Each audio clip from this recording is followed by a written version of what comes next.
Bismillahirrahmanirrahim. Alhamdulillah wassalatu wassalamu ala Rasulillah, amma ba'du. Kita melanjutkan pembahasan hadis Arba'in An-Nawawiyah. Dan pembahasan kita masuk di hadis yang ke-13.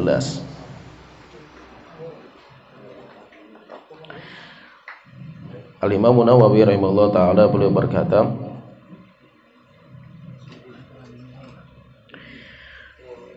An Anasin ibni Malikin radhiyallahu anhu ani Nabi sallallahu alaihi wasallam qala. Dari Anas bin Malik radhiyallahu anhu, dari Rasulullah sallallahu alaihi wasallam beliau bersabda, la yu'minu ahadukum hatta yuhibba li akhihi ma yuhibbu li nafsihi.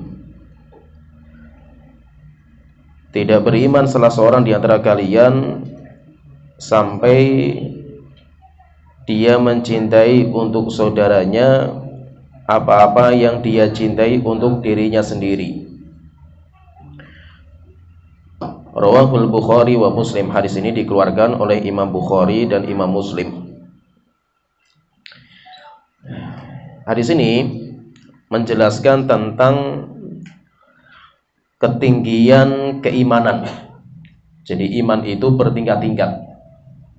Iman itu bertingkat-tingkat. Ada orang yang imannya itu tinggi sekali. Ada juga orang yang imannya itu rendah. Dan itu bukan berarti ketika orang yang imannya itu rendah itu dia kafir, bukan. Karena memang iman itu bertingkat-tingkat, dan itu akidah Ahlussunnah wal Jamaah. Rasulullah sallallahu alaihi wasallam bahkan beliau mengatakan al-imanu bid'un wa sittuna syu'batan. Iman itu ada 63 lebih cabang. Berarti bercabang, bertingkat-tingkat itu. Sehingga intinya itu keimanan itu bukan satu patokan, satu tingkatan atau satu paket. Seperti akidahnya orang-orang Mu'tazilah, akidahnya orang-orang yang menyimpang. Mereka mengatakan iman itu paketan, tidak bertambah, nggak berkurang. Kalau Ahlussunnah wal Jamaah mengatakan iman itu bertingkat-tingkat, sehingga iman itu nanti akan bertambah dengan tinggi sekali itu, dan iman itu juga akan berkurang. Oleh itu kata para ulama mengatakan iman itu yazidu wa yanqus. Iman itu bertambah dan berkurang. Bertambah dengan ketaatan kita dan berkurang dengan dosa kita. Sehingga kalau kita itu menjalankan ketaatan semakin banyak, berarti iman kita semakin naik. Semakin tinggi iman kita itu, naik terus seperti itu. Tetapi kalau kita itu berbuat dosa dan maksiat, iman kita itu akan turun. Akan turun dan turun, naik. Turunnya iman itu terasa sebenarnya itu. Kita itu sadar sebenarnya itu. Iman kita itu lagi naik atau lagi turun itu. Biasanya kalau iman kita itu lagi naik itu, kita itu mudah sekali beramal kebaikan. Dan beramal kebaikan itu rasanya enak sekali itu. Mudah sekali bangun malam, mudah sekali baca Quran. Seakan-akan sholat malam itu lezat sekali rasanya itu. Nah, berarti kenapa? Karena iman kita lagi naik. Tapi apa? Nggak mungkin iman kita itu lempeng terus seperti ini. Stabil itu nggak mungkin itu. Ada kalanya di mana apa? Iman kita itu turun, drop. Sehingga bahwa sholat bangun malas sekali itu. Walaupun sudah alarm bunyi itu malas rasanya itu. Baca Quran itu malas sekali rasanya itu. Datangi pengajian itu malas sekali itu. Ada saja alasan itu. Nah, itu menunjukkan iman kita itu lagi turun. Kalau iman itu lagi turun, maka harus segera diobati. Kayak HP kita kalau sudah drop baterainya itu harus segera dicas gitu.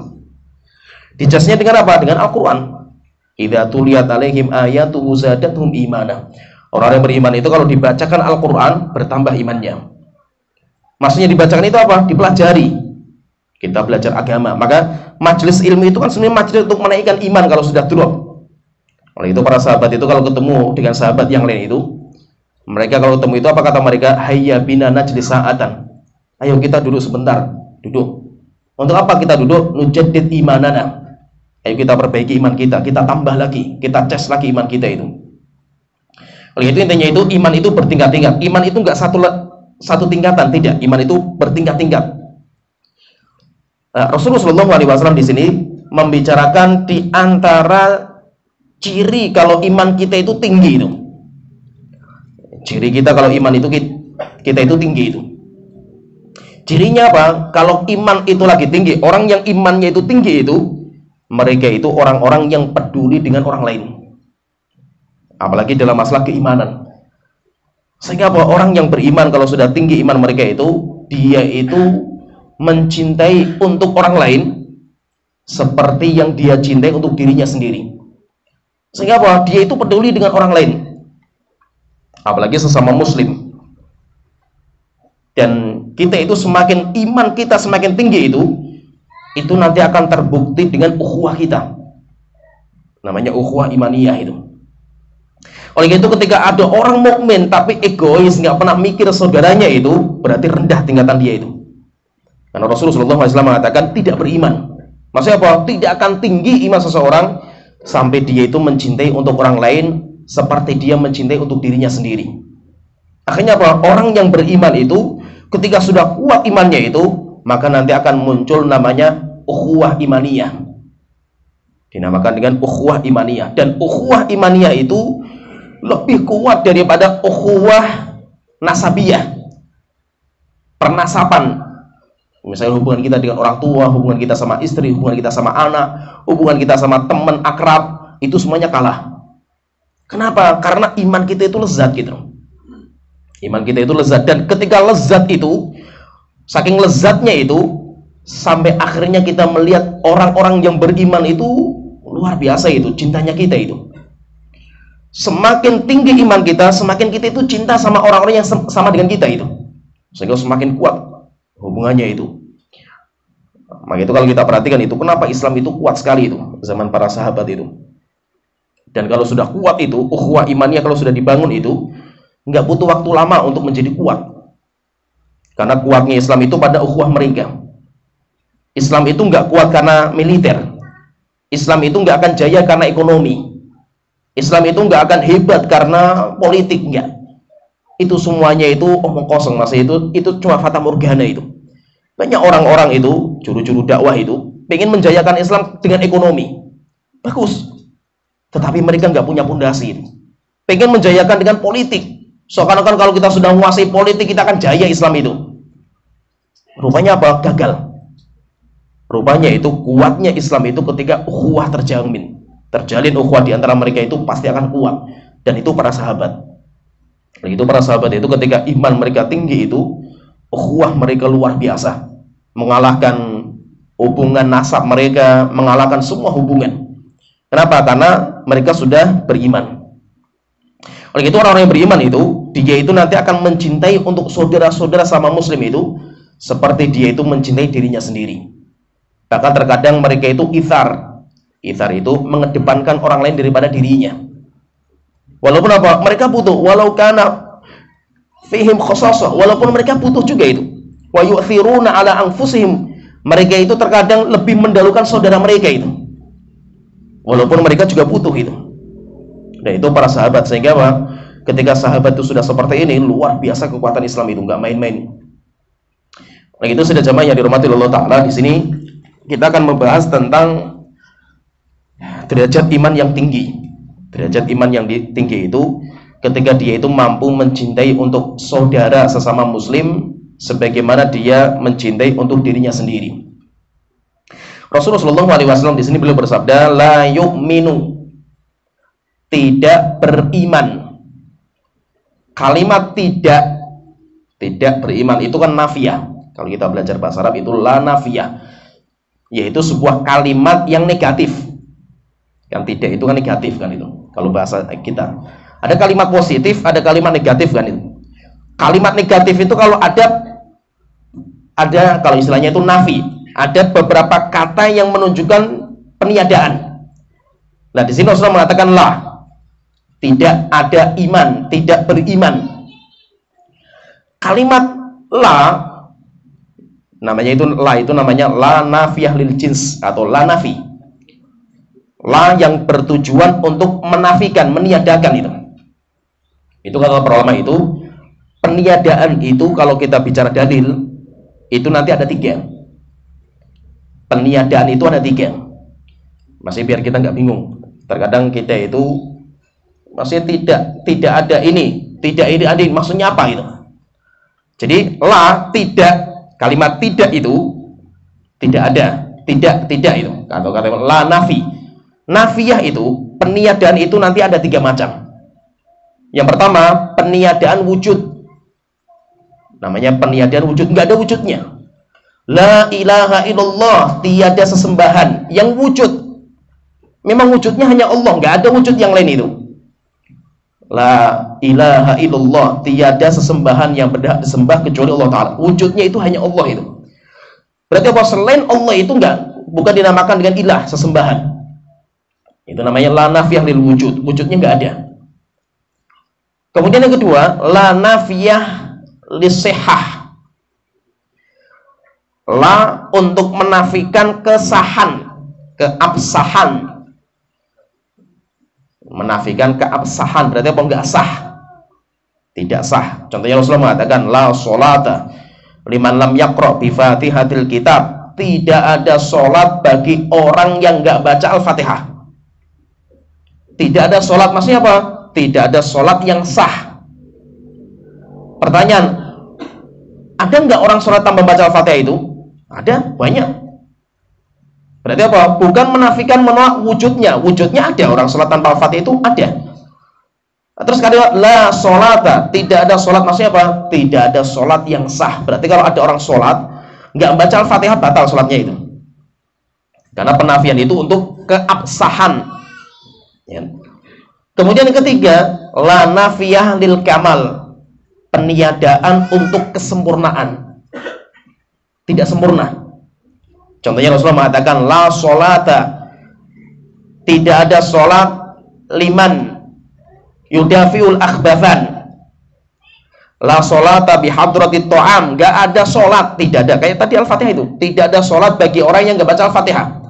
Rasulullah mengatakan juga la sholata bihadratit ta'am, gak ada sholat ketika hidangan makanan dihidangkan.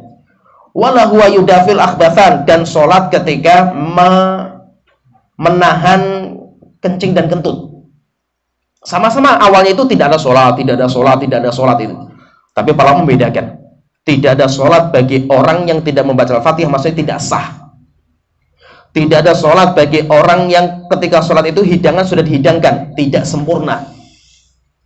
Nah, berarti menunjukkan apa? Peniadaan itu nanti ada 3. Peniadaan untuk wujud, keadaan, yaitu ada atau tidaknya. Yang kedua, peniadaan untuk absahnya, sah atau tidak, sah atau batalnya. Yang ketiga, peniadaan untuk sempurna, sempurna atau tidaknya. Ya, paham tergambar ya? Nah, di sini Rasulullah ketika mengatakan la yu'minu ahadukum, tidak beriman salah seorang di antara kalian sampai dia mencintai untuk saudaranya seperti dia mencintai untuk dirinya sendiri. Pertanyaan ini, tidak beriman itu apa maksudnya itu? Tidak ada wujud iman orang yang tidak mencintai untuk saudaranya seperti dia sendiri itu, atau tidak sah, ya, atau tidak sempurna. Yang mana ini? Tidak sempurna. Tidak sempurna, menunjukkan kesempurnaan. Ini menunjukkan kesempurnaan. Maka itu Rasulullah bersabda dalam hadis yang lain, dikeluarkan oleh Imam Ahmad. Rasulullah mengatakan la yablughu 'abdun haqiqatal iman. Seorang hamba itu tidak akan sampai kepada hakikat iman yang paling sempurna itu, yang paling tinggi itu. Hatta yuhibba linnasi ma yuhibbu li nafsihi minal khair. Sampai dia itu mencintai untuk manusia apa-apa yang dia cintai untuk dirinya sendiri dari kebaikan. Rasulullah mengatakan bahwa ia belum haqiqatul iman, tidak akan sampai derajat iman yang paling tinggi itu. Sampai dia itu mencintai untuk orang lain apa-apa yang dia cintai untuk dirinya sendiri. Menunjukkan apa? Tidak beriman itu maksudnya tidak sempurna. Ya, paham ya? Nah, sehingga kalimat nanti ditambahkan sehingga apa kalimat ini sama para ulama, tidak sah. Sholat yang tidak membaca Al-Fatihah, kalimat sahnya itu dari mana itu? Kan nggak ada kalimat la tasihhu sholat, nggak ada seperti itu. Maka kita katakan karena la itu untuk keabsahan. Ya. Seperti kita kata di sini, tidak sempurna. Nah, gitu. Orang yang beriman sampai dia mencintai untuk orang lain apa-apa yang dia cintai untuk dirinya sendiri. Kita katakan apa? Tidak sempurna iman seseorang. Sempurnanya itu dari mana itu? Karena macam yang ketiga dari penafian. Tergambar ya, paham ya? Jadi terkadang apa? Ini kaidah di bahasa Indonesia itu nggak ada. Sayangnya kaidah Indonesia itu nggak ada, sehingga terkadang perlu kita tambahi dalam penerjemahan. Karena kaidah kita nggak ada. Jadi intinya di sini Rasulullah SAW ketika mengatakan tidak la yu'minu ahadukum, tidak beriman salah seorang di antara kalian sampai dia mencintai untuk dirinya orang lain sebagaimana dia mencintai untuk dirinya sendiri. Dan tingkatan orang seperti ini, yaitu orang-orang yang dia itu mencintai untuk orang lain seperti yang dia cintai untuk dirinya sendiri, itu dikaitkan dengan perkara yang baik, dikaitkan dengan kebaikan, dikaitkan dengan kebaikan. Dan kebaikan itu apa? Kebaikan itu ketika kembali berkaitan dengan agama. Oleh itu kalau kita misalkan kita beriman, kita punya teman yang beriman itu, kalau seandainya kita sholat, kalau kita itu bisa sholat, alhamdulillah hari ini saya bisa sholat Jumat misalkan itu, tidak akan sempurna iman saya itu sampai saya pun juga suka kalau bapak saya sholat. Saya juga suka ketika teman-teman saya itu sholat gitu. Ya, paham ya? Kenapa? Karena bukti saya itu beriman itu, cinta sama orang-orang itu. Maka apa? Maka di antara tanda cintanya kita sama saudara-saudara kita itu apa? Amar ma'ruf nahi mungkar. Dakwah kepada Allah Ta'ala, saling menasihati. Sehingga kita mendawai orang, kita menasihati orang, kita mengkritiki orang. Bukan berarti kita itu benci sama orang itu, bukan. Tapi apa? Kita itu mengkritiki orang, kita amar ma'ruf kepada dia itu, nasihati dia itu karena wujud cintanya kita yang dari dalam hati kita gitu. Maka itu apa? Kalau ada orang nasihati kita itu, alhamdulillah kita bersyukur ada teman yang mau nasihati kita gitu. Kenapa? Nasihat itu nggak mudah gitu. Nasihat itu nggak mudah, apalagi orang kita itu, orang Indonesia itu, yang sukanya baperan kan gitu. Kalau orang Arab kan nggak ada kayak gitu. Orang Arab ya tas ngomong kan gitu. Kalau kita kan kayak belangkon gitu, maksudnya belangkon itu kan bundelannya di belakang gitu. Ya, depan kayak meringkis itu. Oh, tapi dinasihati itu jengkel, akhirnya besok nggak salam lagi kan gitu. Karena kita itu orang Indonesia itu, sayangnya kita itu nggak mau disalahkan itu, karakter kita itu. Pendidikan kita yang keliru sebenarnya itu. Sehingga apa? Kita itu nggak mau disalahkan, hatta salah gitu. Coba kita di jalan itu, sudah sennya ke kanan, beloknya kiri, ditakson dari belakang, ngamuk dia itu. Enggak, ibu-ibu kalau seperti itu ngamuk, mak-mak itu. Kita yang salah itu, padahal dia yang salah kan gitu. Karena karakter kita itu nggak suka disalahkan. Salah itu harus benar kan gitu. Ya, saya walaupun saya salah, tapi saya harus menang kan gitu. Dan itu karakter kita itu. Akhirnya apa? Orang menasihati, orang Indonesia itu menasihati itu, masya Allah berat kita itu, tantangannya berat gitu. Ya kan? Kenapa? Kalau saya menasihati dia, kalau dia terima, alhamdulillah gitu. Kalau nggak terima, jadi musuh kita gitu. Ya kan? Paham ya? Akhirnya apa? Kalau ada orang kok mau nasihati kita, dia itu spekulasinya tinggi dia itu kan itu. Ya paham ya? Spekulasinya nggak main-main dia itu. Tapi karena dia itu cinta sama kita itu, senang sama kita, akan kebaikan kita itu, dia rela untuk ngambil spekulasi itu kan gitu. Maka alhamdulillah kita masih punya teman yang seperti itu tuh, masya Allah itu. Oleh itu ada seorang pepatah Arab itu mengatakan, sodikuka man sodakoka, walaysa man sodakoka. Teman akrab kamu itu orang yang jujur sama kamu, bukan orang yang membenarkan kamu itu. Sesama muslim satu dengan muslim yang kedua itu kayak, ibaratnya itu kayak kaca itu. Al muslim lil muslim kal mir'ah. Muslim satu dengan muslim yang kedua itu kayak kaca. Kaca itu jujur itu. Mau kita itu punya tembong di pipi itu, kita ngaca, tembongnya muncul gitu. Mau terima atau enggak kan gitu. Jangan gara-gara kurang ajar ini kaca, tembong saya muncul itu, akhirnya kacanya dipecahi kan gitu. Bukan. Jujur. Mau keriput yuk keriput kan gitu. Kaca itu akan jujur itu. Kita ngaca nggak mungkin ditipu kan itu. Ya. Supaya kita senang sama kacanya, akhirnya apa? Keriputnya dihilangi sama kaca itu. Enggak. Kaca itu jujur. Demikian juga apa? Seorang muslim sama kita itu kayak kaca gitu. Oleh itu kalau orang itu pengen tahu sebenarnya saya itu siapa sih itu, saya itu siapa itu, yang paling tahu siapa kita itu teman kita gitu. Orang yang duduk sama kita itu yang paling tahu siapa kita gitu. Tapi kalau kita sendiri itu orang yang paling nggak tahu siapa kita gitu. Orang nggak pernah ngaca itu. Orang nggak pernah ngaca itu. Seakan-akan paling ganteng sedunia itu. Rupanya tembongnya besar sekali di dalam mukanya itu. Karena nggak pernah ngaca, akhirnya nggak pernah tahu kan gitu. Tapi ketika kita itu ngaca, masya Allah, rupanya tembongnya besar juga itu di pipi saya kan itu. Nah, setelah kita ngaca itu baru tahu. Akhirnya apa? Yang paling tahu tentang siapa kita, yuk kaca itu. Yang paling tahu siapa kita, ya teman-teman akrab kita ini. Itu kalau seandainya ada teman kita ngomong sama kita, kamu itu orangnya itu kayak gini, alhamdulillah, alhamdulillah itu kita bersyukur sama Allah Taala itu. Nah itu apa? Ada orang yang kritik kita, ada orang yang ngomongi kita, alhamdulillah bersyukur masih ada orang peduli sama kita gitu. Ya paham ya? Jangan ngamuk, mencak-mencak dan yang lainnya itu. Kok kurang ajar kamu ya? Enggak, biasa saja, alhamdulillah itu bersyukur sama Allah Taala itu masih ada orang perhatian sama kita gitu. Daripada apa? Daripada nggak ada yang ngomongin kita gitu. Nggak ada ngomong kita itu kan nggak asik kan gitu. Berarti rating kita kan nggak naik kan gitu. Kalau kita bicara manajemen marketing kan ratingnya harus naik itu. Bagaimana caranya supaya bikin apa yang aneh lah itu, biar dibicarakan sama banyak orang kan itu. Akhirnya ratingnya naik kan gitu. Maka itu maksudnya apa? Alhamdulillah kita masih punya teman yang nasihati kita, yang jujur sama kita. Itu alhamdulillah itu. Dan teman yang paling sejati itu kan sebenarnya ustadz yang ceramah kan gitu. Ustadz ceramah itu kan sebenarnya itu kan ngentel kita semua kan gitu. Oh, ustadz nyindir saya itu.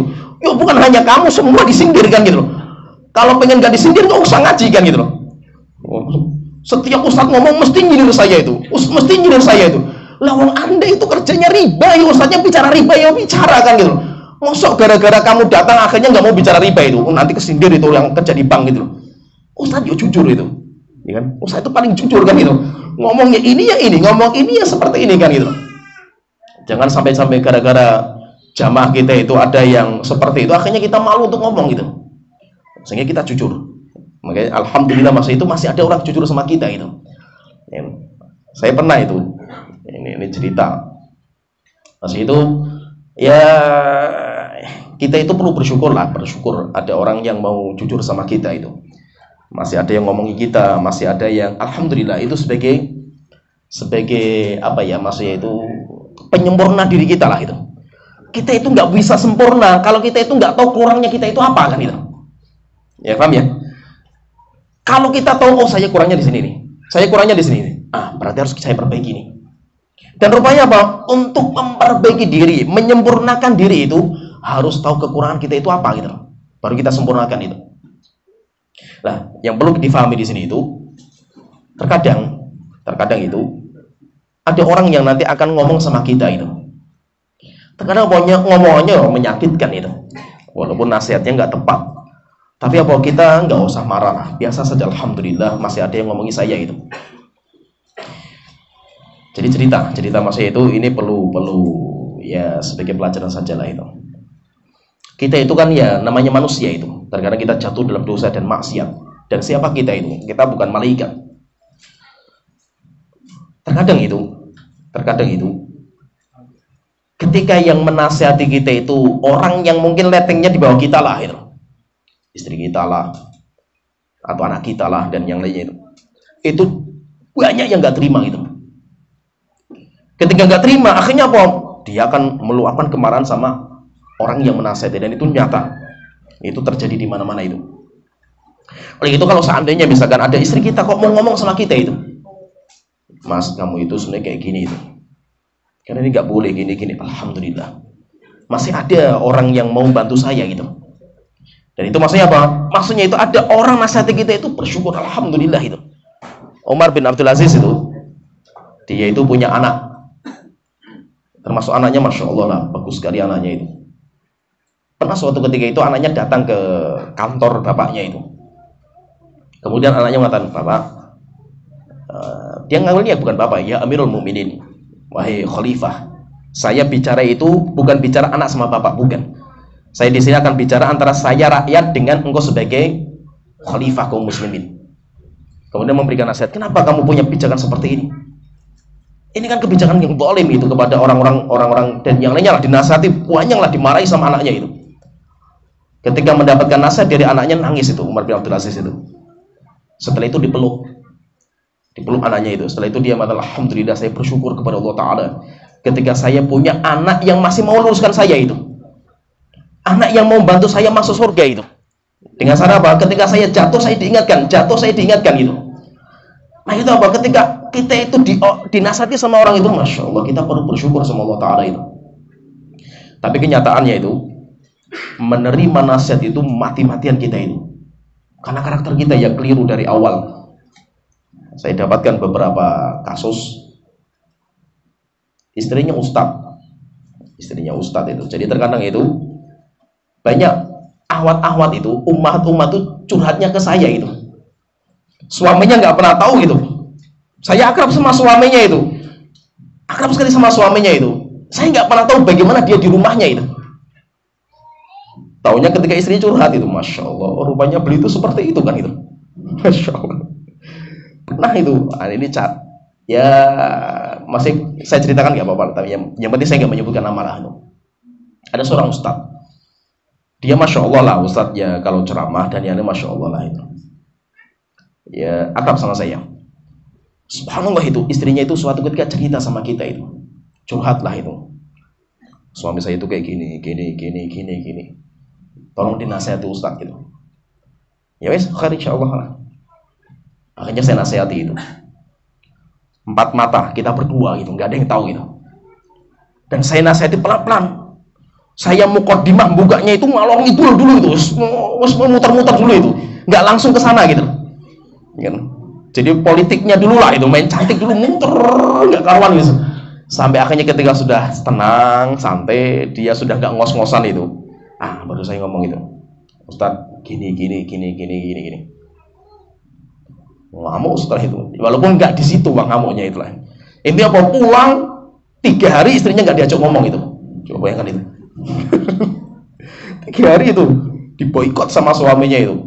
Setelah itu apa? Wes kayak saya jadi musuh lah, wis nggak pernah ketemu lagi sama saya itu. Dan itu ada. Sampai sekarang ya. Walaupun apa ya, kita teman akrab lah dulu, akrab temannya itu. Gara-gara nasihat itu bubar setelah itu. Bubar setelah itu bayangkan. Dan itu siapa? Seorang ustadz gitu. Saya apa? Kita mau nasihat itu sebenarnya itu spekulasi yang tinggi kan itu. Kalau dia terima kan alhamdulillah, tapi kebanyakan kan nggak bisa menerima kan gitu.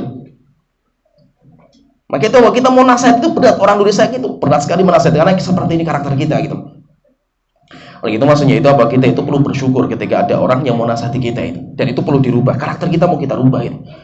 Dan rupanya apa? Merubah karakter itu, merubah ego itu berat, nggak main-main gitu. Beratnya Masya Allah gitu.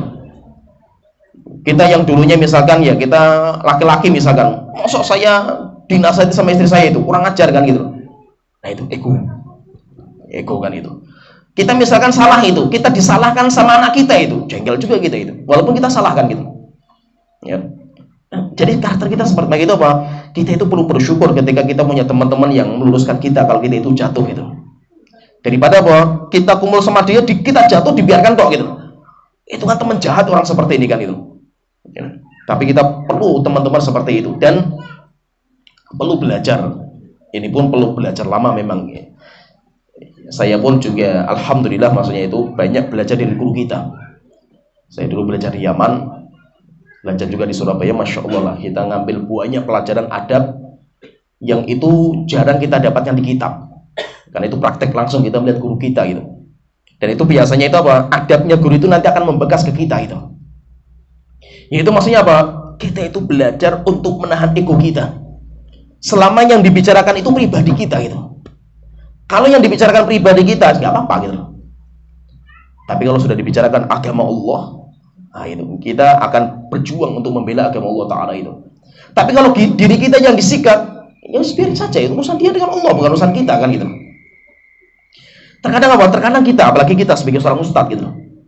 Kita sebagai seorang ustadz, kita punya murid, kita punya jamaah. Yang kita itu terkadang rela mengorbankan waktu, mengorbankan tenaga, pikiran, mengorbankan keluarga sekalian itu untuk ngajar gitu. Ya, kita ngajar, ya mudah-mudahan kita ikhlas lah. Kita nggak minta balasan, nggak minta pujian, nggak minta apa-apa itu. Ya, kita berjuang seperti itu. Tapi terkadang contohnya itu. Murid yang kita didik mati-matian, jamaah yang dulu kita ajari dari nol, mereka itu kenal sunnah lah itu. Banyak belajar sunnah sama kita itu. Setelah itu malah mereka mencaci maki kita itu. Menghabisi kita dari belakang gitu lah. Pertanyaan, sikap kita kayak apa gitu? Itu nanti apa? Itu nanti akan cuma perbedaan tipis itu antara yang ikhlas dan yang gak ikhlas, itu tipis itu. Kalau kita itu ikhlas, saya sebagai seorang ustadz ngajar misalkan itu, kalau seandainya dakwah saya itu ikhlas karena Allah, bukan untuk diri saya itu, saya dakwah bukan untuk saya itu menang itu, tapi saya dakwahnya untuk Allah Ta'ala itu. Yang penting apa? Saya ngajari orang kebaikan. Mau dia nanti istilahnya susu dibalas dengan air tuba lah, nggak peduli saya itu. Kenapa? Saya dakwah bukan untuk diri saya itu. Ya. Tapi kalau ada orang yang dakwahnya untuk diri sendiri, pasti dia marah ketika seperti itu. Dan itu bukan hanya ustaz saja itu, kita semua. Contohnya misalkan itu, kita sama istri, kita sama anak. Demikian juga kita sama siapa saja lah. Kita punya tetangga orang miskin, sering kita bantu gitu. Rupanya suatu ketika dia ngomongi kita itu, jengkel gak kita itu? Kalau pribadi kita diomongi kita jengkel, berarti Anda itu ketika memberikan bantuan sama orang itu niatnya untuk siapa gitu? Ya kan? Terkadang kita marah, iya. Pribadi kita dihabisi, iya. Tapi jangan sampai apa? Jangan sampai kebaikan yang kita dulu berikan sama orang itu kita ungkit-ungkit lagi itu. Kan mungkit kebaikan itu termasuk pembatal sedekah kita itu. La tubtilu shadaqatikum bil manni wal adza. Man, ngungkit-ngungkit pemberian. Kamu nggak tahu ya, kamu lupa itu. Dulu yang bantu ini kan saya kan. Itu batal semua pahala kita itu. Makanya itu kita santai saja. Ada orang yang kita didik, kita ajari, bahkan kita bantu, setelah itu mentahdir kita, mencaci maki, nggak apa-apa gitu. Selama apa yang dibicarakan pribadi kita itu. Bahkan kita bersyukur, alhamdulillah, banyak orang yang masih perhatian sama kita itu. Banyak orang yang ngasih kita itu sedekah dari amal mereka itu. Alhamdulillah kan, sedekah pahala kan gitu. Sehingga maksudnya nggak usah marah, kita biasa saja gitu. Alhamdulillah masih ada orang cinta sama kita itu, walaupun cintanya dengan cara seperti itu gitu. Ya, jadi nggak usah kita itu terlalu terlalu dengan orang seperti ini gitu. Ini cerita juga itu, cerita yang saya itu pernah juga dihabisi lah di media sosial, habis-habisan lah itu. Di media sosial, ngomongnya terang-terangan lagi, masya Allah lah itu. Di media sosial itu. Dan yang ngomongi jamaah saya juga gitu. Jamaah saya gitu. Gara-gara masalah kerjaan lah. Gara-gara masalah pekerjaan. Masya Allah habis saya nama saya itu. Saya nggak tahu padahal itu. Ngomongnya di Facebook lah gitu. Saya nggak tahu kalau dia ngomongin saya kan saya biasa saja gitu. Yang marah itu istri saya itu. Karena perempuan yang ngomongin kan itu. Ahwat kan itu. Padahal tuh dulunya akrab sekali itu. Gara-gara itu habis lah itu. Masalah pekerjaan. Tiba-tiba itu istri saya itu di rumah ngambuk, marah-marah. Tak tanya, ngapain kamu kok marah-marah seperti itu gitu loh. Akhirnya dia cerita itu. Kamu nggak tahu itu si fulanah itu kayak gini. Masa gitu loh. Mana di Facebook mana gitu loh. Saya baca itu, masya Allah. Mungkin dia lagi butuh duit gitu. Coba kamu tanya sama dia itu. Lagi butuh duit. Kalau butuh duit tak transfer nanti itu. Ya. Santai saja itu, nggak usah wah kurang ajar ini, wah. Saya pices kalau bisa itu. Biasa saja itu, ngapain kan kita pusing sampai saya, kamu harus klarifikasi, kamu harus bantah itu. Kalau setiap orang ngomongin saya bantah, habis umur saya kan gitu loh. Ya paham ya? Mengurusi orang-orang yang mau belajar saja pusing kita itu, waktu kita nggak ada kan itu. Ngurusi orang kayak gini, habis waktu kita, manfaatnya apa kan gitu loh. Ya paham ya? Sehingga apa? Orang ngomong kita, alhamdulillah masih ada orang ngomong kita itu, masya Allah gitu. Imam Abu Hanifah itu cerita. Beliau itu termasuk orang yang masya Allah, Imam Abu Hanifah itu luar biasa itu. Pernah suatu ketika itu ada orang, Imam Abu Hanifah ini lagi kumpul sama teman-teman. Wah, dihabisi di depan itu, caci maki habis itu. Imam Abu Hanifah tenang saja, tenang, santai itu. Ngomong nggak berhenti dia itu. Setelah itu apa? Imam Abu Hanifah mau pulang. Karena sudah selesai urusan di situ, mau pulang. Imam Abu Hanifah jalan pulang, diikuti di belakangnya, wah kamu Abu Hanifah itu kayak gini terus itu. Ya urusan bisnis itu. Abu Hanifah kan orang kaya raya itu. Dia penjual sutra. Orang kaya raya beli itu. Sampai akhirnya ketika sudah sampai di rumah, di depan pintu rumah itu, orang masih ngomong itu. Akhirnya kata Imam Abu Hanifah, Pak, ini sudah sampai rumah saya itu. Kalau memang masih ada yang perlu diomongkan, saya tunggui gitu. Ya apa-apa, saya siap mendengar gitu. Tapi kalau sudah nggak ada, saya mau masuk gitu. Akhirnya malu sendiri dia itu. Kenapa? Mikirnya kalau diomongin semakin nanti Abu Hanifah juga marah juga, akhirnya apa? Gelut dan yang lainnya itu. Rupanya apa? Abu Hanifah orangnya tenang, santai. Ada juga seorang tabiin malah kalau dicaci maki, dia kirimkan hadiah kepada orang yang mencaci maki dia itu. Nah, itu luar biasa itu. Ada orang ngomong kita di media sosial, tanya, antum butuh duit berapa? Saya transfer ini siap sekarang ini. Ya kan? Butuh apa kamu itu? Jadi apa? Dia itu kan caci maki kita kan ngasih hadiah kepada kita itu. Alhamdulillah kita bersyukur sama Allah Ta'ala kan itu. Cuma kita belajar seperti ini itu butuh digembleng kita itu, butuh waktu gitu. Nggak mudah rupanya orang untuk menerima kayak gini itu kan nggak mudah gitu. Ya, berat terkadang itu.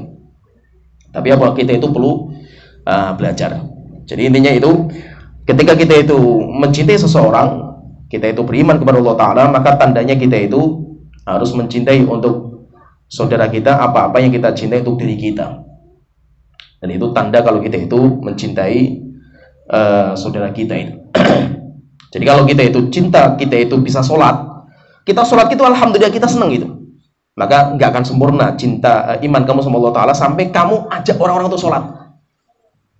Kalau kita kenal sunnah misalkan itu, kan kita senang, alhamdulillah kita dapat hidayah kan gitu. Tidak akan sempurna iman kita sampai kita ajak teman-teman kita untuk kenal hidayah juga itu. Jangan kita biarkan, pokoknya yang penting saya masuk surga itu. Urusan orang lain saya nggak peduli, neraka yang neraka lah itu. Yang penting saya masuk surga itu. Enggak. Bagaimana kita bisa ngajak mereka itu? Kita bisa ngajak teman-teman kita, keluarga kita, saudara-saudara kita, tetangga kita untuk kenal sunnah itu. Tapi apa? Terkadang ngajak mereka itu ibaratnya itu kayak kita itu kayak lihat laron itu, kayak Nabi Muhammad itu. Nabi Muhammad itu memberikan percontohan itu. Kita pengen ngajak orang kebaikan itu, ibaratnya kayak laron itu. Rasulullah mengatakan, permisalan saya dengan kalian itu, permisalan orang nyalakan api. Setelah nyalakan api, datang laron mau masuk ke api itu kan itu. Saya ketika lihat laron, saya kasihan, dia itu nanti akan masuk kebakar dia itu. Akhirnya kok saya pegang gitu. Laronnya itu saya pegang, sampai saya pegang sayapnya itu berot dia itu. Berat, faham beratnya? Sapi dipegang kan nggak berontak pengen lepas gitu loh, berat kan gitu loh. Sudah saya pegang berat terus sampai lepas loh kan, apa laron kan kayak gitu kan gitu. Sampai lepas sayapnya, sampai lari juga tuh. Saya tahan masih kayak gitu karena pengen mencari api itu kan itu loh. Dia nggak tahu kalau dia masuk ke situ tuh kebakar mati dia kan gitu. Demikian juga kata Rasulullah, demikian juga saya dengan kalian itu. Kalian itu pengen sekali masuk neraka jahanam itu. Saya kasihan melihat kalian itu. Akhirnya apa? Diomongi, dinasihati, itu pemberot terus kan gitu loh. Tapi apa? Kita nggak putus asa untuk memberikan nasihat itu. Nah, gitu apa? Kita itu sama orang-orang yang mungkin belum kenal sunnah itu. Cintanya kita sama mereka, tandanya kita itu iman kita kuat kalau kita itu ajak mereka itu. Walaupun berat terus mereka itu, nggak apa-apa gitu, sabar. Sabar. Terkadang itu kita yang sudah kenal sunnah seperti ini itu malah kita dicaci maki, dianggap sesat dan yang nggak apa-apa itu. Yang penting kita ayo kita kenalkan ke sunnah itu. Tapi apa ngajak orang ke sunnah itu nggak mudah, nggak cuma setahun 2 tahun, nggak sehari 2 hari. Saya duduk sama bapak saya, Pak, bid'ah kamu itu, neraka jahanam kamu itu. Wah, akhirnya ngamuk bapaknya, kurang ajar kamu seperti itu. Ya bapak cerita sama orang-orang, bapak saya itu atos orangnya itu. Atos karena kamu ngomongnya seperti itu kan gitu loh. Ya, bapak saya, ibu saya itu susah diomong itu. Mereka nggak bisa terima dakwah itu. Pertanyaan berapa kali kamu ngomong itu? Ya baru sekali itu. Baru sekali saja sudah mengatakan susah kan gitu. Ya, namanya orang pengen memberikan hidayah itu panjang, lama, panjang itu prosesnya itu. Ya, perlu kita sabar itu. Nggak bisa setahun 2 tahun itu. Lama sekali. Apalagi apa? Yang mau kita ajak itu manusia gitu loh. Bukan robot gitu loh. Kalau yang mau kita perbaiki motor gampang gitu loh. Motor rusak, ada berapa kerusakan motornya itu? Ini koplingnya rusak, gasnya rusak, ini bocor, bawa ke bengkel sehari perbaiki semuanya bisa itu, jadi itu.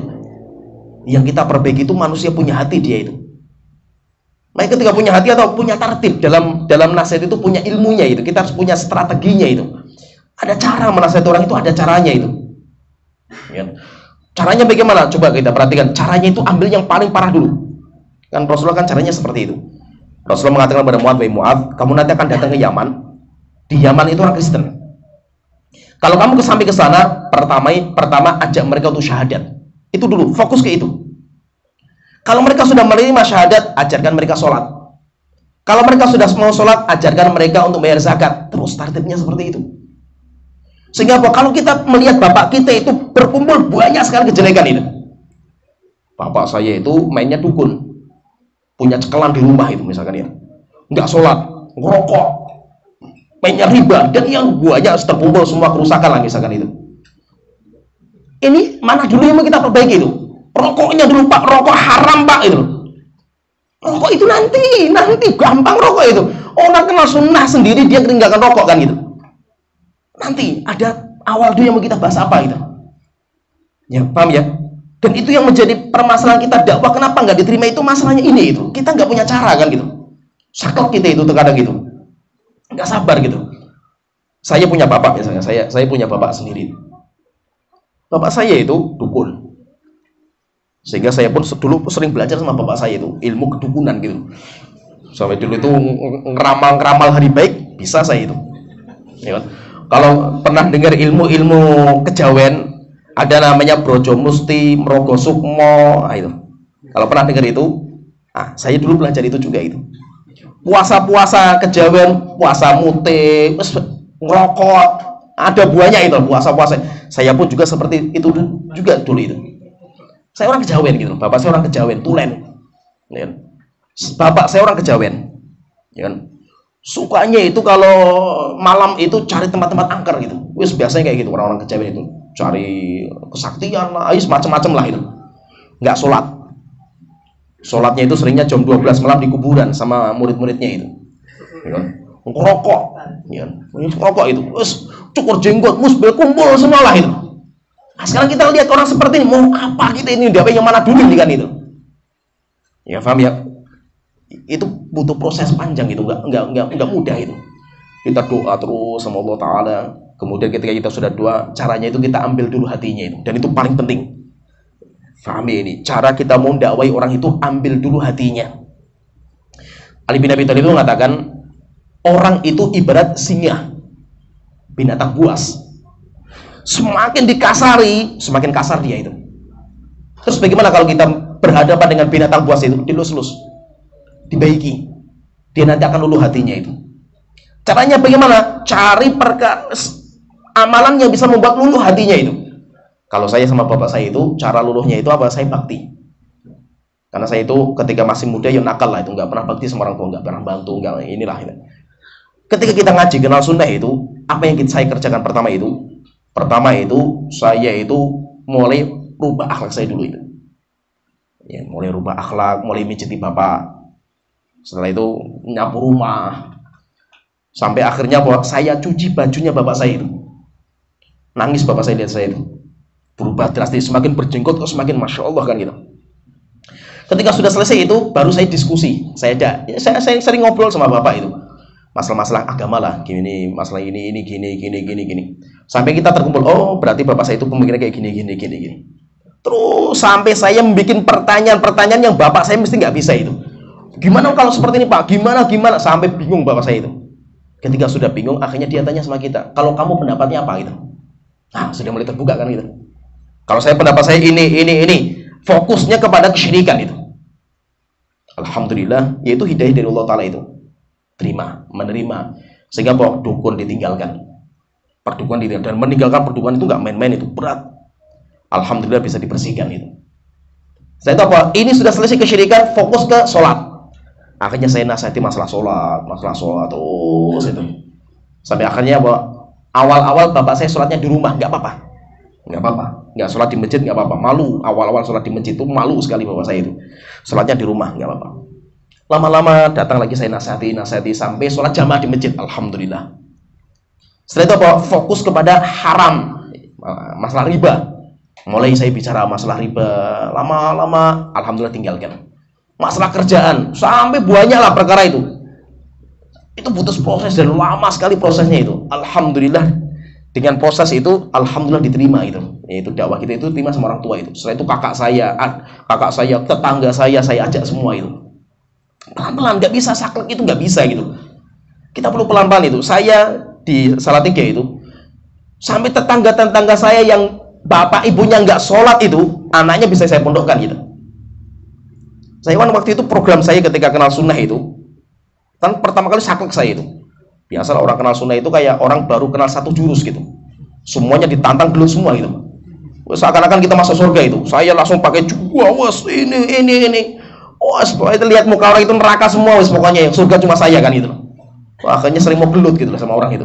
Tapi rupanya nggak ada manfaatnya itu. Akhirnya apa? Kita perlu bermain cantik lah itu. Akhirnya apa? Saya sering kunjungan ke orang, tetangga itu saya kunjungi, saya datangi tokoh-tokoh, kiai-kiai saya datangi itu. Ada tetangga itu, dia nggak sholat, bapak ibunya nggak sholat itu. Saya datangi, saya cerita masalah anak itu. Setelah itu bagaimana ngomongnya dia? Terus gimana menurut kamu itu? Saya pondokkan aja anak kamu itu. Ya nggak apa-apa. Saya data itu banyak, sampai 1 bis saya waktu itu berangkat itu. Tak bawa ke Jogja, pondok gratis waktu itu. Sampai ada seorang kiai itu sama istilahnya kalau di sana itu Al-Irsad namanya Al-Irsad itu kayak Wahabi. Di kampung saya nggak kenal namanya Wahabi, yang mereka kenal itu Al-Irsad karena ada pondok Al-Irsad itu. Kalau sama Al-Irsad bencinya luar biasa itu. Terus apa yang saya kerjakan? Saya pakai sarung, pakai songkok hitam, tapi sering kunjung ke kiai, silaturahim, ngobrol terus sampai akrab sama kiai itu.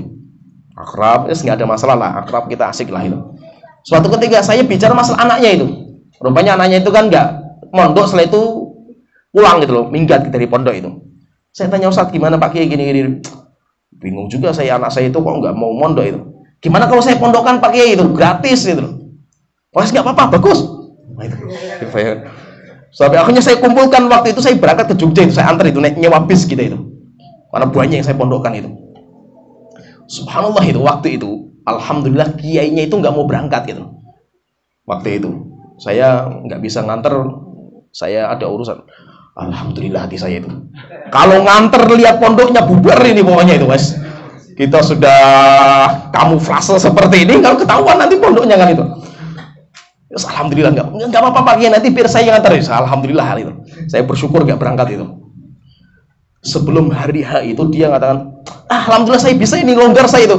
Aduh, umat saya itu. Aduh, mau saya tutupi apa lagi nih kan itu. Terus bagaimana caranya itu? Saya langsung calling mudirnya itu, pondoknya sana. Ini nanti mau datang Pak Kiai ini. Ini gini. Terus bagaimana caranya itu? Tolong nanti ini disambut. Yang nyambut itu orang yang nggak jenggotan. Cari ustaz yang nggak jenggotan itu. Terus bagaimana songkok sarung wes senjatanya itu. Setelah pakai bahasa Jawa, kromo inggil semuanya itu. Bahasa apanya itu? Saya jelaskan dari awal itu. Siap ustaz gitu. Alhamdulillah kita berangkat di sana. Pas pertama itu langsung ke Pondok Putri itu. Cadaran lagi kan itu. Alhamdulillah yang nyambut itu ustaz-ustaznya itu jenggotnya yang sedikit-sedikit lah itu. Kan pakai sarung songkok, bahasanya kromo halus sekali itu, masya Allah itu. Ini kan spekulasi bagi saya. Kalau pulang nanti omongannya apa ini Pak Kiai ini kan itu. Subhanallah, pulang ke rumah itu, wah mantep pondoknya itu lah, luar biasa wis. Alhamdulillah kan itu. Alhamdulillah. Saya tinggal ke Yaman waktu itu, kita punya generasi gitu. Alhamdulillah sekarang murid-murid kita jadi ustadz gitu. Udah pada banyak yang ngajar di pondok-pondok yang lain itu. Dan apa? Tinggal di rumah sana dan mereka berdakwah itu. Sehingga apa maksud itu apa? Kita itu ngomongnya orang, kita bukan ngomong sama motor gitu loh. Kita itu bukan berhadapan sama listrik atau motor gitu itu, robot bukan gitu. Kita berhadapan dengan manusia yang punya hati gitu loh. Sehingga apa? Buktinya kita cinta sama dia itu ya kita pelan-pelan gitu. Kita dakwah itu cintanya kita itu sabar. Prosesnya panjang, nggak bisa sekali 2 kali kita ngomong langsung kita diterima dakwah kita, itu nggak bisa seperti itu. Ya, jadi intinya kalau kita itu senang, kalau kita kenal hidayah, kita sekarang bisa berjenggot, kita ngamalkan sunnah seperti ini, kita harus bisa membawa orang tua kita harus bisa membawa kakak adik kita itu, kita harus bisa membawa tetangga-tetangga kita, teman-teman akrab kita lah di kampung itu, harus kita bawa semua itu. Jangan sampai apa? Kita sudah kenal sunnah seperti itu, nyaman dengan sendirinya itu yang jadi masalah itu. Kita nyaman dengan kesendirian kita itu. Kita ngaji, rutin itu pengajian rajin itu. Istri kita nggak ngaji itu. Dan kita nyaman saja gitu, santai dok gitu. Saya kan sering tegur itu jamaah pengajian di masjid itu kan, jamaah pengajian yang sering rajin datang ke masjid itu. Kan banyak itu orang-orang ngaji itu kan suaminya rajin-rajin ikut pengajian itu. Yang jadi masalah itu sudah tua-tua ikut pengajian. Saya tanya sama mereka, anaknya itu kemana gitu? Dia punya anak dewasa, anak sudah dewasa itu pada kemana? Nggak kelihatan di masjid tuh nyaman sekali sholat kan gitu. Kok bisa-bisanya kita sholat di masjid, sop pertama, anak kita nggak kelihatan di sop pertama, kok bisa-bisanya tenang gitu. Ya paham ya? Kalau kita itu cinta sama anak kita harus sebelah kita gitu. Kalau itu Nabi Ibrahim itu ketika doa itu, Allah Ta'ala mengatakan, inni ja'iluka linnasi imama. Ibrahim, aku akan menjadikan kamu sebagai imam panutan manusia. Apakah Nabi Ibrahim mengatakan, alhamdulillah saya bersyukur sama Allah Ta'ala? Bukan. Apa kata Nabi Ibrahim? Qala wa min dzurriyyati. Wahai Tuhanku, demikian juga anak keturunan saya juga. Harus mereka jadikan panutan gitu. Ya kan? Akhirnya apa? Semua nabi dan rasul itu semuanya dari keturunan Nabi Ibrahim. Kenapa? Karena doanya Nabi Ibrahim. Sehingga apa? Jangan sampai kita itu bangga kalau kita itu sholat, kita puasa, kita bisa ini, tapi tetangga kita nggak bisa. Teman akrab kita yang dulu nggak pada bisa itu. Anak kita nggak bisa itu. Kakak kita nggak bisa itu. Orang tua kita nggak bisa itu. Kita harus bawa mereka semuanya itu untuk mengenalkan mereka itu kepada kebaikan. Sehingga apa? Di antara kalau kita itu cinta sama saudara kita, ya kita itu harus mengajak mereka semua itu untuk mengamalkan kebaikan seperti yang kita amalkan itu. Karena hidayah itu mahal.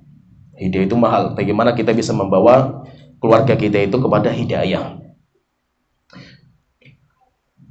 Dan kalau kita itu mendapatkan kenikmatan, nggak apa-apa. Misalkan kita itu berbangga dengan kenikmatan itu, kita bersyukur sama Allah Ta'ala. Kita bersyukur sama Allah Ta'ala, kita itu mendapatkan kenikmatan. Maka ketika kita itu bersyukur sama Allah Ta'ala, kita mendapatkan kenikmatan hidayah, kita mendapatkan kenikmatan kebaikan itu, maka kalau seandainya ada orang lain yang lebih hebat daripada kita itu, kita perlu bersyukur, alhamdulillah saya diketemukan sama teman-teman seperti ini. Sehingga apa? Orang kalau ukhuwahnya sudah kuat itu, nggak ada lagi namanya hasad. Hasad itu akan hilang itu. Hasad itu akan hilang itu, dan itu penyakit kita itu. Kita sholat misalkan, kita sholat itu, alhamdulillah itu teman kita lama nggak pernah ketemu, tiba-tiba sebelah kita itu, alhamdulillah itu. Apalagi apa? Teman kita yang nggak pernah ketemu jadi ustadz sekarang itu, masya Allah, alhamdulillah, bersyukur saya itu. Ada teman yang kenikmatannya lebih tinggi daripada saya itu. Jangan, oh kurang ajar, kamu nyanyi saya ini ya. Gitu. Kamu nyanyi saya, kurang ajar ini saya itu, tak jatuhkan kamu itu. Nah, karena banyak orang seperti itu. Apalagi apa? Kalau kita sudah jadi orang hebat gitu. Penyakitnya orang-orang kalau sudah hebat itu, dia itu nggak mau disaingi itu. Itu penyakitnya itu, sehingga hasad munculnya itu. Hasad kalau masalah dunia itu biasa, memang orang-orang pecinta dunia itu hasad mereka itu. Tapi yang paling parah itu hasad dalam masalah agama. Itu lebih parah lagi itu. Nah itu apa? Hasad itu penyakitnya ulama. Penyakitnya ustadz itu hasad. Kita misalkan ustadz, kita belajar, kita punya teman-teman akrab lah dulu di Yaman itu misalkan ya. Saya pulang, saya bisa bikin pondok besar itu. Teman saya nggak bisa bikin pondok itu. Saya ngisi kajian banyak jamaah saya itu, yang ini muridnya sedikit itu. Akhirnya apa? Syaitan akan masuk itu. Bicara seakan-akan agama, oh itu sesat, itu menyimpang itu. Padahal aslinya itu hasad gitu. Ya, aslinya itu hasad itu. Akhirnya mau nanti tahdir-tahdiran lah, caci makian lah, dan yang lainnya fitnah. Itu anak hasad sebenarnya itu. Cuma kan dia itu ustadz, pinter. Ngolah kata itu pinter gitu. Dan itu cerita nyata, di mana-mana ada lah itu. Ada cerita ini, dua orang akrab, teman akrab sejak di Indonesia sampai berangkat ke luar negeri itu. Belajar di sana 10 tahun. Pulang, yang satu bikin pondok, yang satu nggak bisa itu. Akhirnya apa? Yang nggak bisa bikin pondok itu mentahdir temannya yang bisa bikin pondok itu. Tahdirannya itu isinya apa itu? Isinya nggak masuk akal itu. Ditahdir kenapa? Lu itu pondok sesat itu, gara-gara ada SPP. SPP saja jadi bid'ah itu. Kenapa? Karena sudah buntu itu, mau tahdir dengan cara apa gitu. Ya itu apa? Itu penyakit. Itu penyakit. Nah itu kita perlu seneng, kita punya pondok, saya punya pondok itu. Ada teman saya mau bikin pondok, alhamdulillah itu, saya bersyukur itu. Antum mau bikin pondok gitu. Paham ya? Saya bisa bikin masjid itu, alhamdulillah. Teman saya bisa bikin masjid juga, alhamdulillah, saya bersyukur itu. Ada teman saya bisa bikin masjid juga itu. Saya bikin yayasan itu, alhamdulillah teman saya mau bikin yayasan sunnah, alhamdulillah kan gitu. Jangan malah dicurigai, oh kurang ajar ini mau nyaingi saya ini pemecah belah umat gitu loh. Bukan pemecah belah, kita saja yang nggak mau disaingi kan gitu loh. Ya paham ya? Dan itu banyak di mana-mana kayak gini. Di mana-mana kayak gitu. Maka itu apa? Banyak orang yang dia itu merintis dakwah di sebuah kota, tiba-tiba datang ustadz baru, dihabisi ustadz itu. Akhirnya apa? Nanti terjadi gontok-gontokan. Dan itu nyata. Itu terjadi. Maka itu apa? Itu semuanya hati, masalahnya itu di hati. Kita perlu bersyukur itu ada teman-teman kita yang mau membantu dakwah ini dengan apa yang saya nggak bisa gitu loh. Ya kan? Saya bisa ini, alhamdulillah bisa dakwah dengan cara teman saya bisa bikin baru yang lain, alhamdulillah gitu. Dakwah semakin ringan kan gitu. Nah, sehingga kita perlu belajar seperti itu. Nggak harus saya, semuanya harus saya itu. Semua yayasan saya itu. Semuanya harus kita yang maju itu. Nggak harus gitu. Ya kan? Jadi kita semuanya bergandengan tangan gitu. Dan kita harus belajar seperti itu. Nah, jadi maksudnya itu kita perlu belajar dengan ukhuwah ini nanti. Insya Allah kita itu merasa paling hebat, kita merasa paling kuat, itu nanti akan hilang. Setelah itu apa yang ada, hasad itu akan hilang itu. Bukan berarti kalau kita itu nggak dibolehkan untuk kita itu lebih dari orang lain. Nggak apa-apa kita itu suka kalau kita itu lebih daripada orang lain, nggak apa-apa. Selama apa? Selama kita itu nggak membenci kebaikan orang itu gitu. Ada seorang sahabat, dia itu tanya sama Rasulullah itu. Hadisnya sahih. Dikeluarkan oleh Imam Hakim, Imam Ahmad dan yang lainnya. Ada riwayat Muslim sahih tapi lafadznya berbeda sedikit. Maksudnya apa? Kalau saya itu punya kebaikan, saya itu nggak pengen ada orang menyenangi saya, nggak apa-apa. Sifat seperti itu nggak apa-apa itu.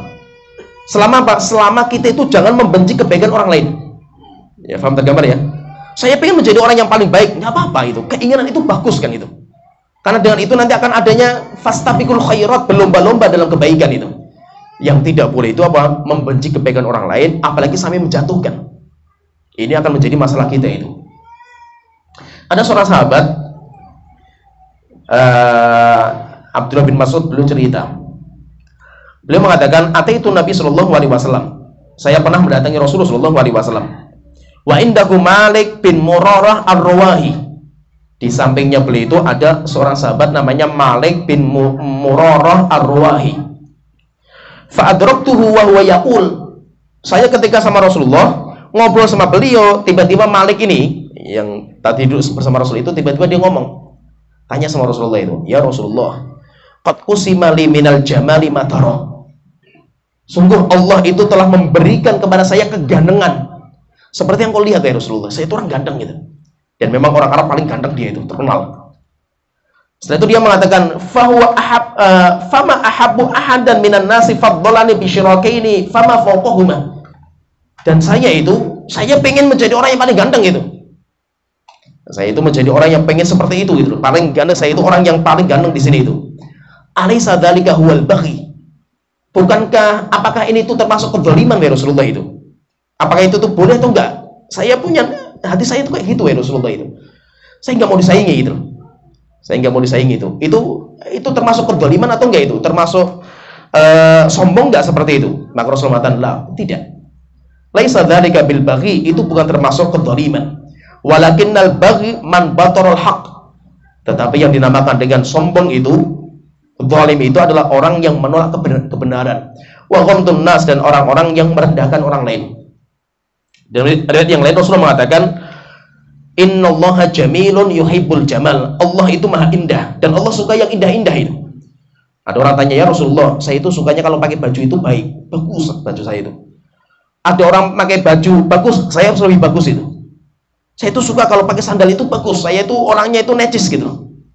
Sehingga kalau melihat ada orang yang necis kayak saya itu, saya nggak mau itu. Saya pengen lebih necis lagi itu. Lah, seperti ini itu sombong enggak wahai Rasulullah itu? Maka Rasulullah mengatakan enggak. Itu bukan sombong itu. Allah itu maha indah itu.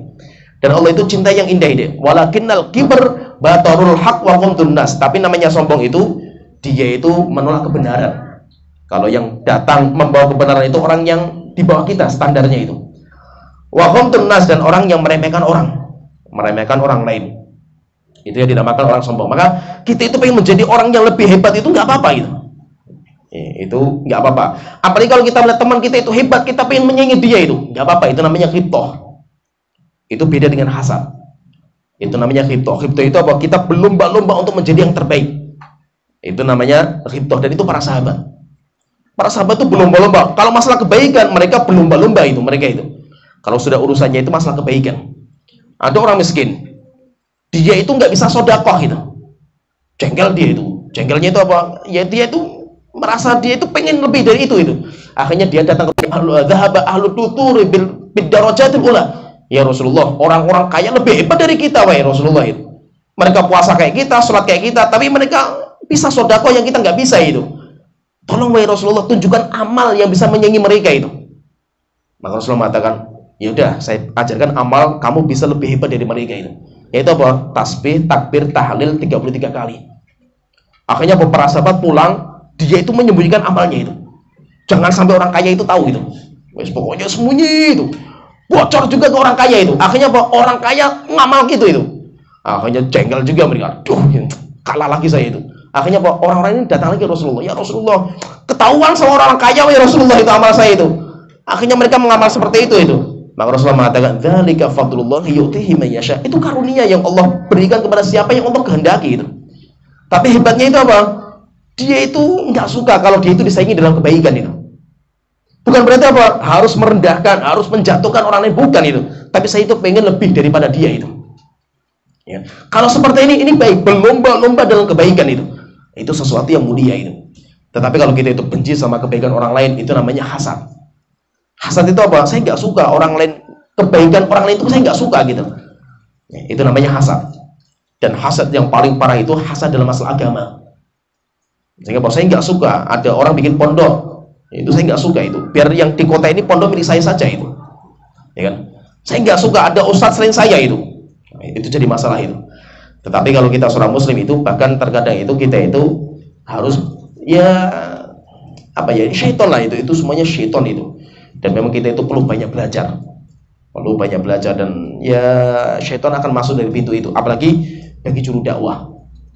Saya pernah ngomong ini masalah kayak gini itu sama orang, dia sampai kaget, Ustadz masa ada kayak gitu itu. Saya ngomong sama dia itu, nanti antum akan tahu kalau sudah terjun di dakwah itu. Benarnya ucapan saya itu. Akhirnya subhanallah suatu ketika itu orang itu kan orang kaya itu. Akhirnya saya arahkan itu. Coba kalau seandainya antum bikin pondok sekarang itu, antum insyaallah bisa bikin pondok itu. Akhirnya dia bilang, terus siapa yang ngajar Ustadz itu? Tak carikan nanti pengajar itu. Antum bikin yayasan, bikin pondok sendiri, saya carikan pengajar itu.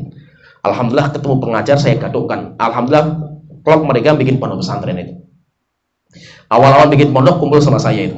Setelah itu apa? Kalau antum nggak bisa cari murid, nama saya saja yang dipajang itu. Akhirnya pada waktu itu nama saya dicantumkan. Setelah itu ya alhamdulillah ramai murid-muridnya itu. Karunia Allah Ta'ala itu. Lama terus ya namanya, terkadang kita punya masalah terkadang itu. Masalah perbedaan pendapat itu ada kan itu.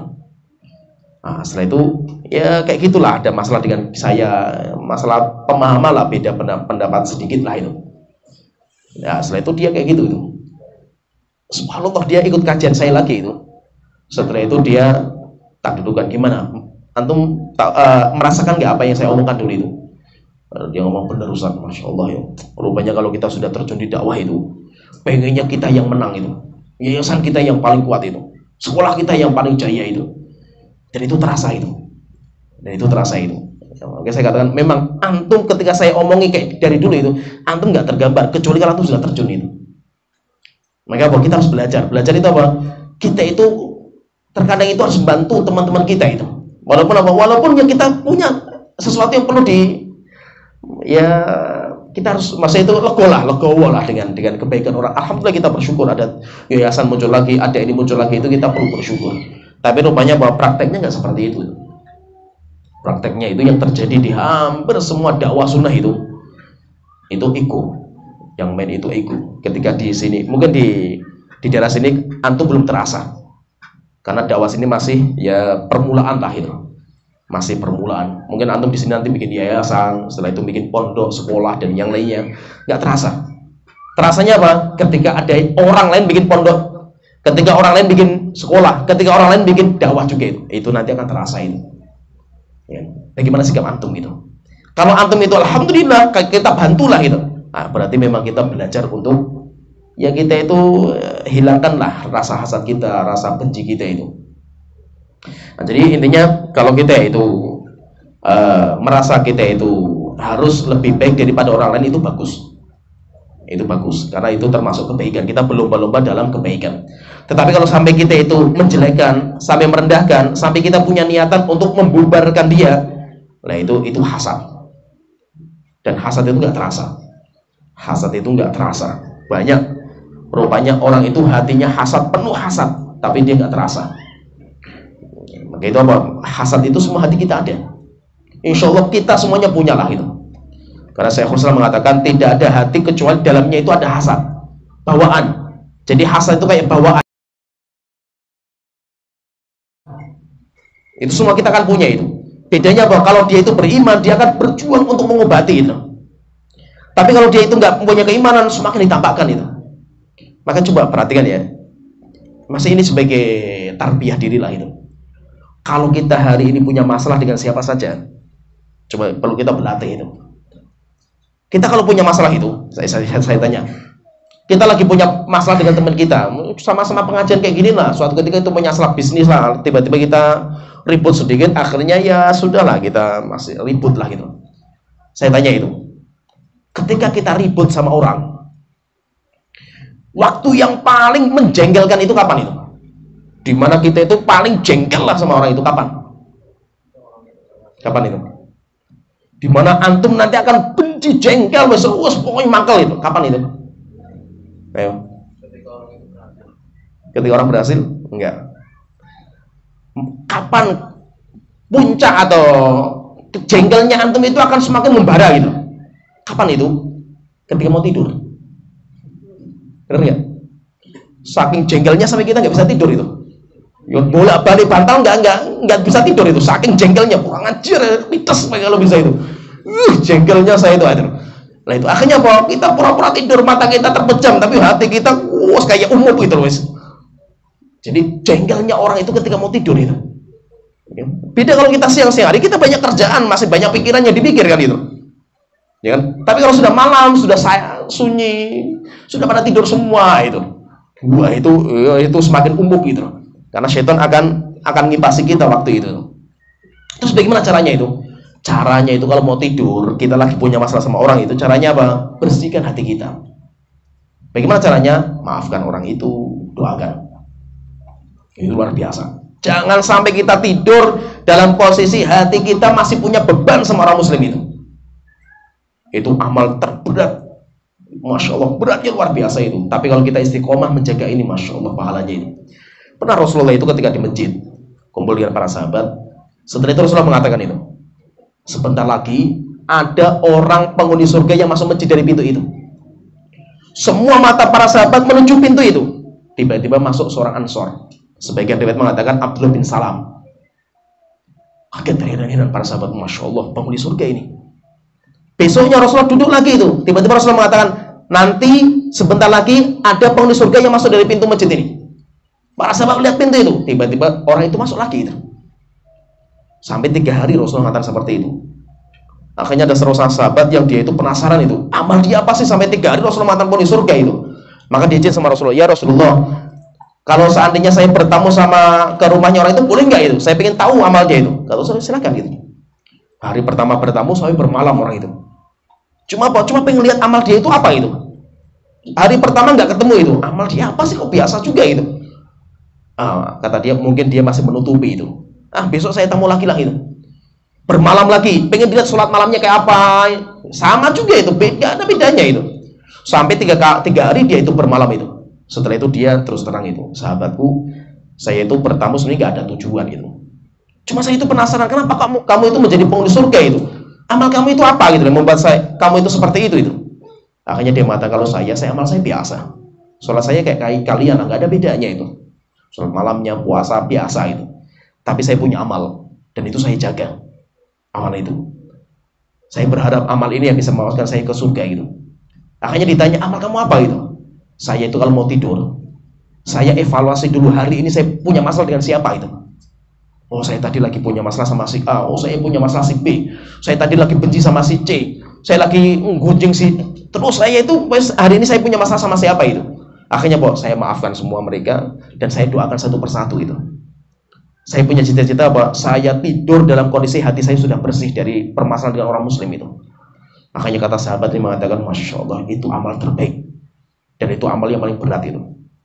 Dan itu maksudnya apa? Coba nanti itu, coba perhatikan itu. Dan itu perlu kita tarbiyah itu. Kita itu lagi jengkel sama siapa itu? Doakan. Di waktu-waktu kita mustajab. Itu Masya Allah. Kalau kita sudah biasa seperti itu, kita itu nggak sama orang biasa juga itu. Ya, dan itu coba perlu dilatih itu. Ya, saya ketika ujian pengen latih seperti itu berat awal-awal itu. Pengennya bahwa saya doakan kebinasaan, hancur wes hancur-hancurnya orang itu kan itu. Ya, coba ada orang menzalimi saya itu. Jengkel saya mangkel itu, langsung ambil air wudu, wah itu aku binasakan sebina-binasanya dia itu. 7 keturunan hancur semuanya itu. Saya emosi kan itu. Coba kalau kita balik, wahai Tuhanku berikan dia hidayah. Tambahkan rezeki dia, wahai Tuhanku, ya, berikan kesehatan sama dia, berikan barokah kepada keluarga dia. Walaupun apa, hatinya masih pemrocok juga. Hatinya masih umum itu, tapi kita bisa mengeluarkan kalimat-kalimat yang baik seperti ini, itu luar biasa itu. Dan itu perlu latihan. Itu perlu latihan, dan itu nggak mudah, berat. Itu nggak mudah itu. Nah, jadi maksudnya itu intinya kita itu, kalau kita itu seorang muslim, sama-sama muslim itu kita harus berjuang, kita mencintai untuk saudara kita, apa-apa yang kita cintai untuk diri kita. Dan kalau kita sudah kuat seperti ini, akhirnya hasad hilang, rasa benci hilang. Berbeda pendapat itu wajar. Tidak mungkin kita itu manusia harus satu pendapat terus, nggak mungkin itu. Kalau kita sama istri saja yang sering tidur bareng saja sering ribut kan itu.